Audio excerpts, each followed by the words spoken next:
अकोल्यातील डाबकी रोड खून प्रकरणाचा 6 तासांत उलगडा, तिघे आरोपी अटकेत. किरकोळ वादातून तरुणाची हत्या, पोलिसांची वेगवान कारवाई, 8 पथकांची मदत. अकोला शहरातील डाबकी रोड परिसरात घडलेल्या खून प्रकरणाचा पोलिसांनी अवघ्या 6 तासांत उलगडा करत 3 आरोपींना अटक केली आहे. या वेगवान कारवाईमुळे परिसरातील नागरिकांमध्ये दिलासा व्यक्त केला जात आहे. 18 मार्च 2026 रोजी मध्यरात्रीच्या सुमारास ही घटना घडली. 2 युवक रस्त्यावरील पानटपरीवर उभे असताना काही तरुणांशी किरकोळ कारणावरून वाद झाला.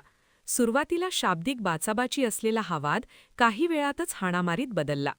या झटापटीदरम्यान 17 वर्षीय तरुणावर काही जणांनी मिळून हल्ला केला.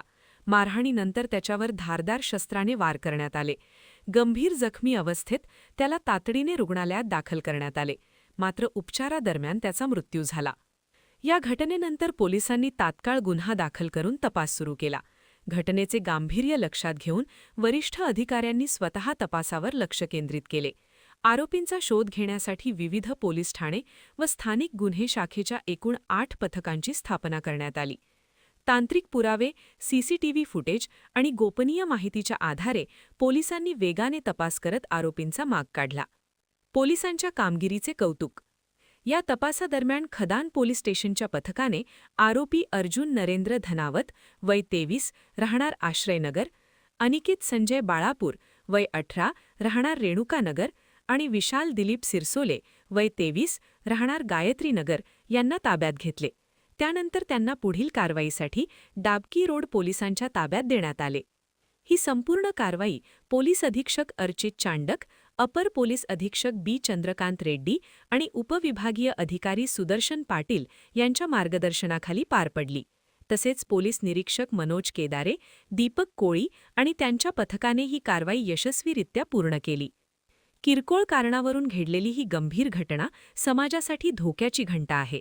मात्र पोलिसांनी दाखवलेली जलद आणि प्रभावी कारवाई ही निश्चितच कौतुकास्पद असून अशा गुन्ह्यांवर आळा बसवण्यासाठी कठोर पावले उचलली जाणे आवश्यक. मोहम्मद आजम, जो मेरा भांजा था, जिसकी पूछ के उन्होंने मतलब बेरहमी से हत्या की, उसको चाकू से घाव मारे और वहाँ पर पान पट्टी वाला भी था उसमें इन्वॉल्व, और जो 3 लोग भी थे और अंदर, तो इसको एक बच्चे को बाहर निकाल के पान पट्टी वाले ने फेंका, बाकी 3 लोग अंदर थे और फिर ये चौथा ही होगा था पान पट्टी वाला भी, जिसमें इसकी साजिश है पान पट्टी वाले की भी.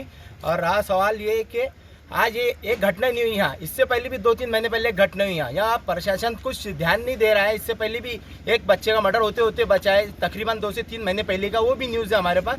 और रहा सवाल अब भी बच्चे का डायरेक्ट मर्डर, नाम पूछ के मारे डायरेक्ट. इससे पहले कि इनका बोला हुआ भी है कि हम होली खेलेंगे, बोले तुम्हारी ईद के पहले. हमारी प्रशासन से ये दुआ है, ये है प्रशासन से, क्या हमारे जितने जल्द से जल्द हो जाए आरोपियों को गिरफ्तार कीजिए, नहीं तो कल हम डेड बॉडी यहाँ लाएंगे डाबकी रोड थाने में. यहाँ से जब तक कि डेड बॉडी हटेंगी नहीं, ये प्रशासन से हम अपील करते हैं और बुलडोजर चलाओ उनके ऊपर.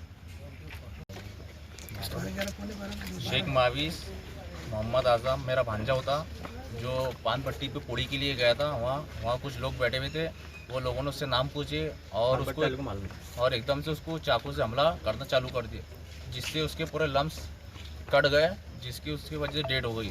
हम प्रशासन से ये अपील करते हैं कि कल या अभी 1 घंटे में हमको ये सब आरोपी अटक चाहिए. अगर नहीं किए तो यहाँ हम आंदोलन करेंगे कल, और इसका जो कुछ होगा इसका जिम्मेदार प्रशासन रहेगा. और हम ये अपील करते हैं कि प्रशासन से जो आरोपी है उसके घर बुलडोजर चलाए. आज डाबकी रोड पोलीस स्टेशनच्या ज्युडिशनमध्ये रात्री 12 वाजता एक कॅन्टीनमध्ये काही पोरे बसले होते. त्याच्यामध्ये काही 2 वेगळे गुट होते. तर ते 2 गुटचा आपसी काही तिथे वाद झाला, काही जागेवर किमान ते बसण्याच्या याच्यावर, आणि ते त्यांची जुनी ओळख नव्हती. ते हिट ऑफ द मोमेंटमध्ये त्यांचा वाद झाला आणि नंतर मारामारी झाली. त्याच्यामध्येच मारामारीमध्ये एक गुटचा एक माणसाने काही चाकू काढला आणि दुसऱ्यावर वार केला. तर जेव्हा त्यांना तिथून GMCला रिफर केला गेला, GMCमध्ये उपचार दरम्यान दुर्दैवाने तो वाचला नाही आणि शेवटी एक मर्डरचा प्रकार आहे. तर आम्ही तत्काळ याच्यामध्ये FIRचा प्रोसेस दाखल करत आहे. ते FIR प्रोसेस रजिस्ट्रेशन म्हणजे आहे. आमचे 4 टीम रवाना झालेली आहे आरोपीच्या शोधकामी. तत्काळ आम्ही याच्यामध्ये आरोपीला अटक करू आणि जे काही याच्यामध्ये इन्व्हेस्टिगेशन करायचं आहे, प्रोफेशनली करू आणि आरोपीला कडक शिक्षा होईल याची खात्री करू. तसेच माझी लोकांना विनंती आहे की कोणतेही असे विधानवर विश्वास ठेवायचा नाही जे अनव्हेरिफाईड आहे. पोलीस याच्यामध्ये व्यवस्थित माहिती देणार. जय. Thank you sir. आणखीन नवीन व्हिडिओ पाहण्यासाठी आमच्या देशमुख एक्सप्रेस न्यूज चॅनलला सबस्क्राईब करा, लाईक करा आणि शेअर करा.